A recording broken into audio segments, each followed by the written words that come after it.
Welcome to the press conference for the SEC Tournament champion South Carolina Gamecocks. We're joined by head coach Dawn Staley, student athletes Te-Hina Paopao and MiLaysia Fulwiley.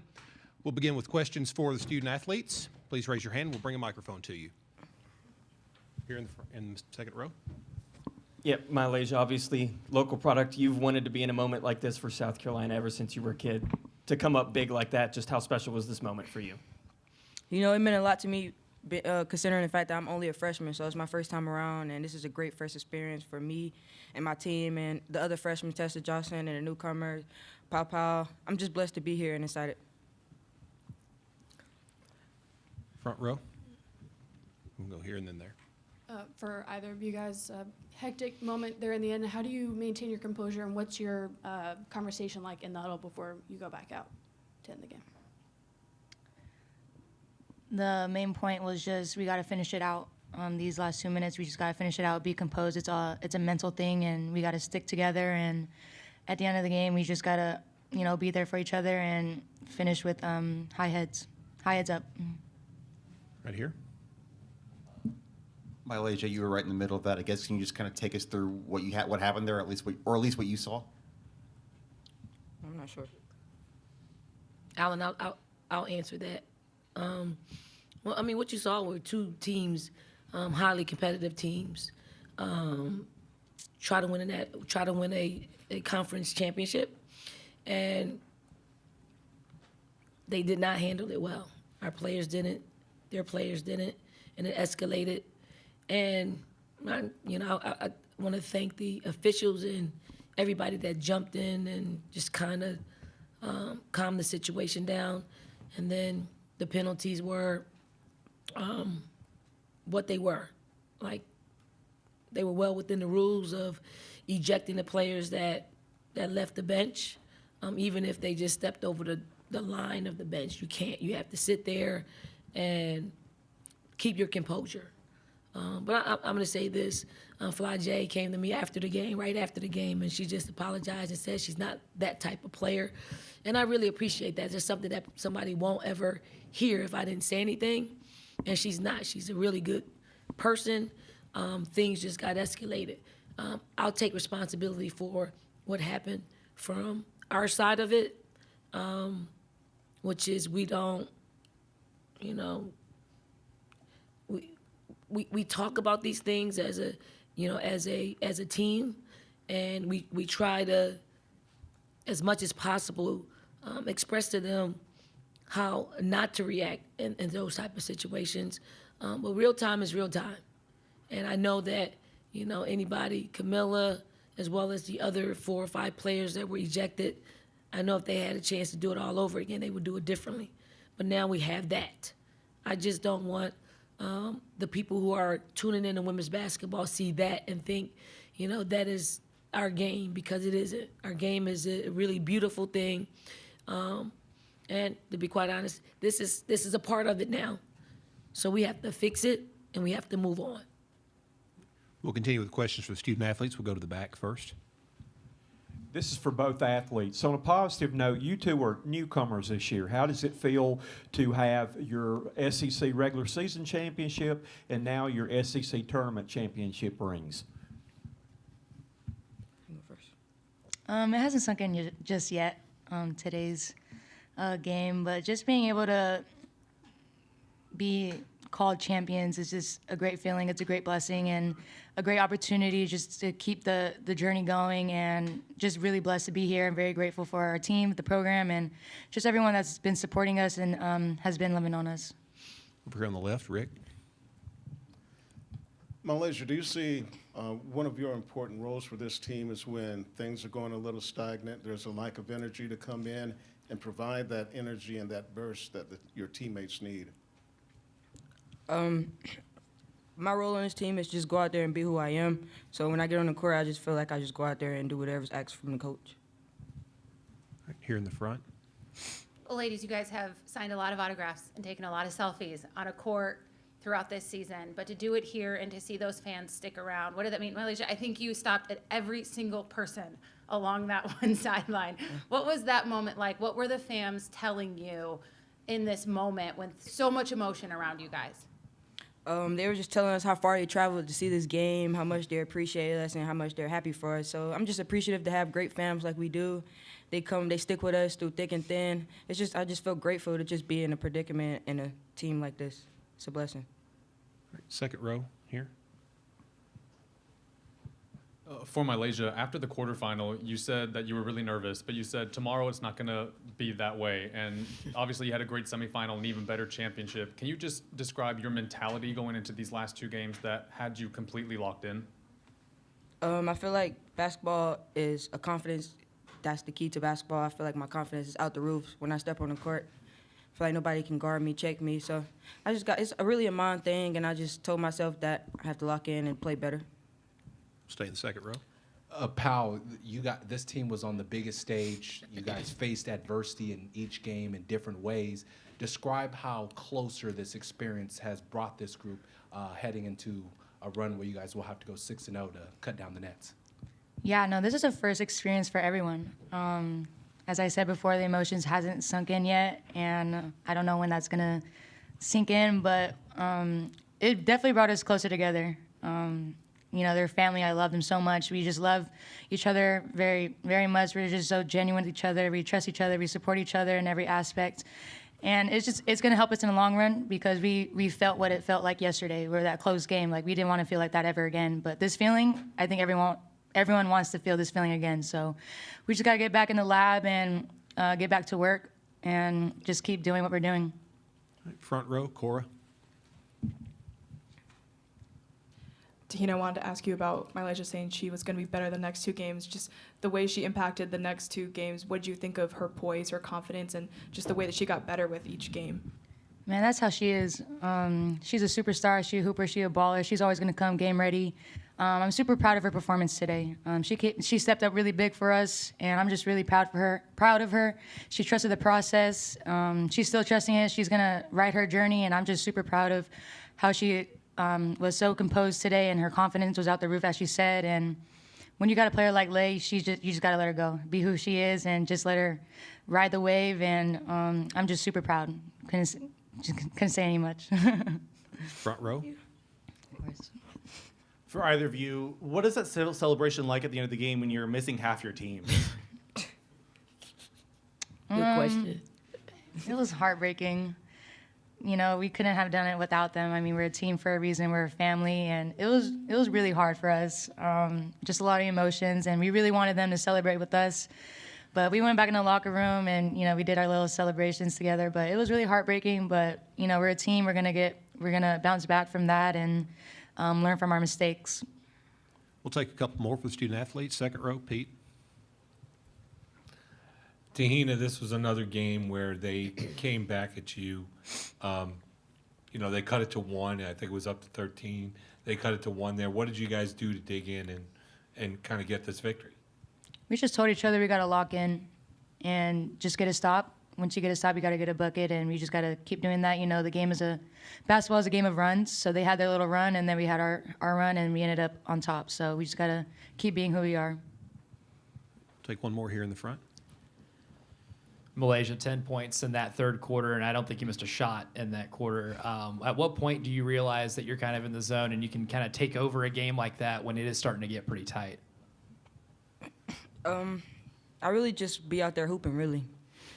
Honestly, I just be hooping. I feel like my team, they do a great job with giving me the ball when I'm open or getting me open, so I'm just thankful and blessed to have great teammates like I do. Ladies, thank you for your time. Thank you. Congratulations.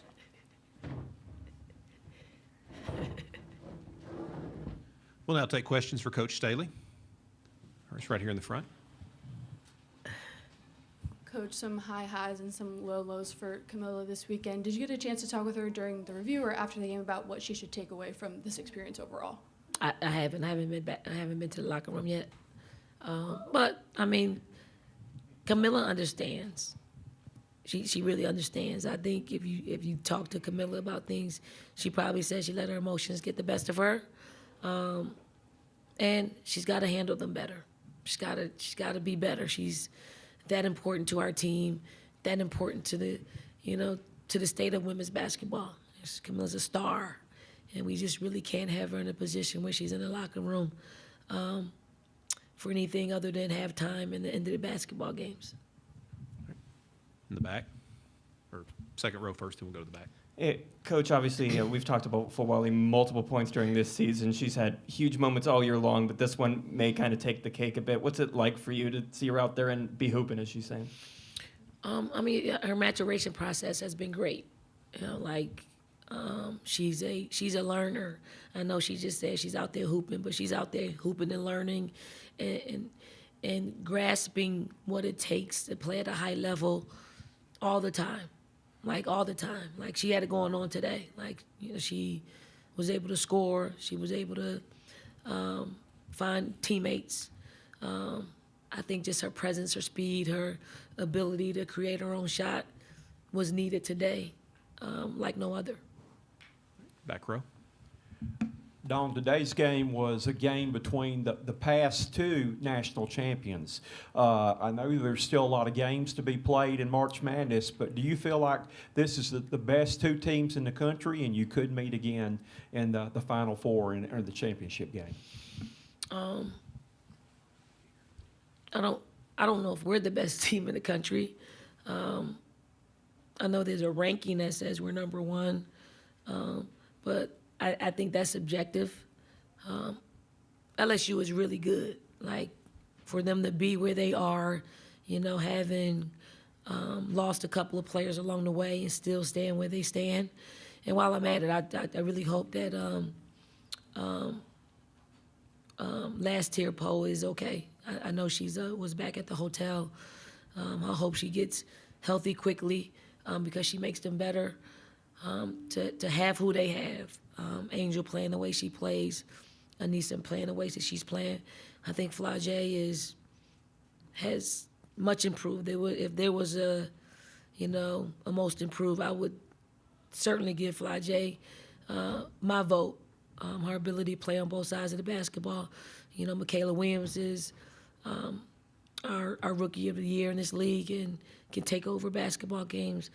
Haley Van Lith is playing her best basketball for LSU right now. So I do think they have the experience and the talent to be considered one of the best teams in the country.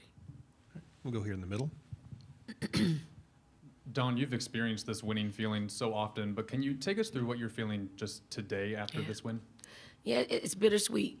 It really is. I want to be there for the players that were able to end the game and celebrate with them, but part of me wanted to be in the locker room to celebrate with the players who weren't able to do that. But we put ourselves in that position. We made decisions that force our hand to be in that situation. So I'm hoping that it's the last of the last. I hope it's the biggest lesson that any of our teams have to experience. Front row on the right. Dawn, I've talked to you so many times about your fams, but today to be able to connect with them after a moment like this, and I don't know, was it uplifting and all when you talk about those conflicted feelings you were having, but to know that they're there and what they mean to you guys and vice versa? I mean, they were professing their love for you and respect for you, and especially that apology that you made there on that court in the biggest moment. I'm always going to find time for our fans, always. They've created something truly special at South Carolina. For them to come, for them to travel, for them to come to our home games, anywhere we are, there's always somebody in the stands cheering us on and welcoming us to town. So there's always going to be a special place in my heart for our fans, and I will always take a picture. I will always sign an autograph.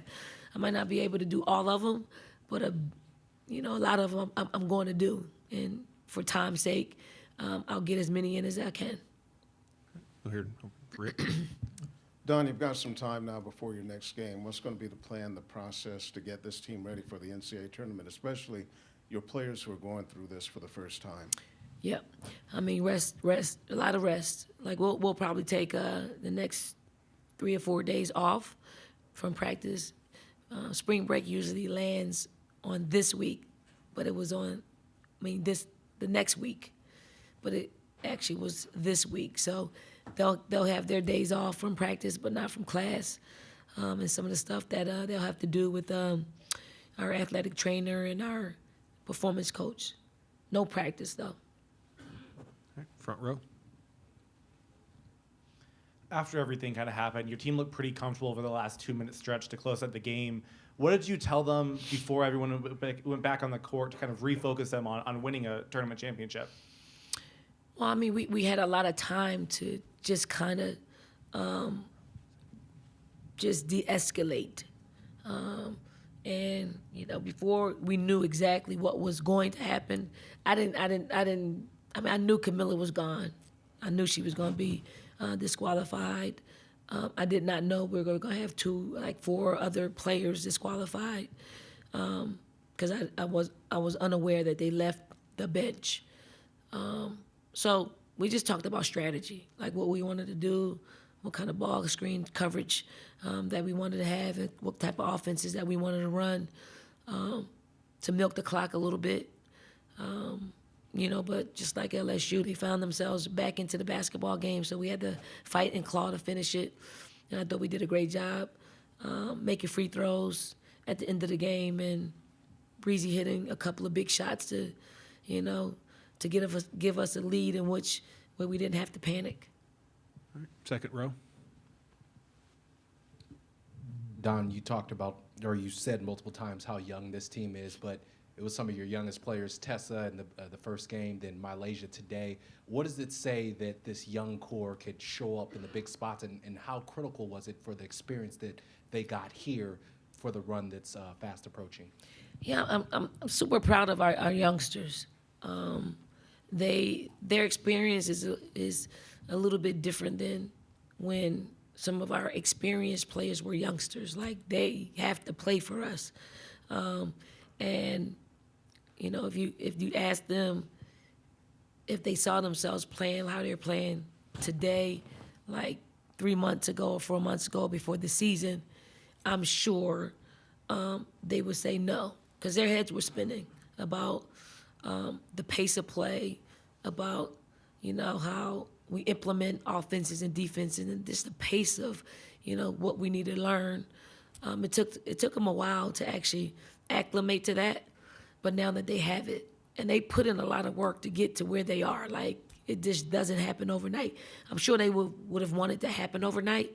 It just doesn't. Like, as much as we saw them perform the way they have in this tournament, there's been, you know, times where they didn't perform, and there'll probably be more times that they won't perform up to that level. So it's just learning how to maintain that high level of play, and only experience will teach them that. Take 2 or 3 more right here front on the left. Dawn, it's the second straight game in a row that, you know, is coming down to the final few minutes, and, you know, fighting off a massive comeback yesterday and then fighting off a smaller one today. What have you kind of learned from your team here in these last 48 hours about how they fight off teams and how they close out a lot of these games? I mean, they're pretty poised. They feel like their competitiveness goes to another level. You know, when a game gets close, and they don't panic. You know, I think a lot of it is just how close they are. They don't want to let each other down. They don't.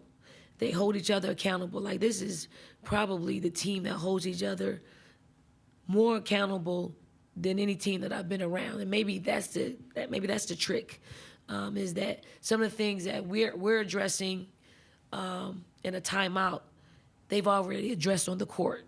So they're already talking about what happened out there on the way back to the bench. So it's pretty cool to see the closeness of this group, and this group really just getting each other. And they also will definitely encourage, and they surely would, you know, have multiple conversations about something they did that deserves a highlight or a pat on the back. They do that a lot as well. Front row, Cora. I know you just talked about their poise, but specifically today was a super long review, and only to have 6 players to finish the game. What do you feel like it said about your team that the players that were finishing the game did it, even though it was tight, and they overcame that everything that happened in a super long break? I mean, they are free. Like they play without pressure, and it's the most amazing thing.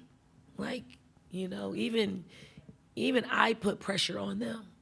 I put pressure on them probably at some point in each game. And they look at me, and the other ones that I'm talking to, aren't talking directly to, they're encouraging them. They are holding them accountable for it. So they're resilient. I'm happy for them. But I also know that can't keep winning the close games at some point. The law of averages say, you gotta build a lead. You gotta keep a lead if you can get one. Take 2 more, start in the front. You mentioned the uniqueness of this group and the accountability a couple times. Was there a point over the summer, maybe early in the year, where you kind of realized that this group had something specific like that the other ones haven't? No, because I learn each day. There is something that makes me just like, and they don't even know it's happening. I'm just listening. It's conversations that they have in the locker room because they're loud. It is, if I watch them in practice and they're whispering to each other about what's happening out there on the floor, well, that's what I think they're talking about. It's just really cool to see, and it's genuine. Like it's genuine. Like you can have some teams in which, they have cliques and they get along with this clique and it could lead to some dissension, And I mean, this team, they do have cliques, but they integrate. Like it's the most beautiful, amazing thing that this team has, the chemistry that they have and they've created from the very beginning until now has been really refreshing to be around. All right, last one, Pete. Dawn, you've got to have some conflicting emotions about the way this unfolded, in the sense that, like a parent, you may not be happy with one of your children did, but if they're standing up for their sibling, part of you is really proud of that too. I mean, you talk about how close this team is. Yeah. They showed they stood up for one another, no matter what the situation was. That's got to be it's got to be something to balance there. Yeah, there is, and a lot of people ask me to compare last year's team to this year's team. That would have never happened in last year's team, because they would have been so political about it. If that would have happened, and Aaliyah would have probably just been the referee and just kind of, no, don't do that. And then you got this team that they're protectors. So yeah, it's a bittersweet. Like you want them to protect their sisters at the same time. You want them to do it in a way in which you don't get penalized. And you're not in a position to not be able to celebrate, which is something super hard to do. Like super hard to do, to win the SEC tournament championship. So we'll talk about it, but I know they will draw strength from it. And they'll get closer. All right. Thank you, Coach. Congratulations. Alan, that was a pretty catchy tweet that you put out. The leading 3-point shooter.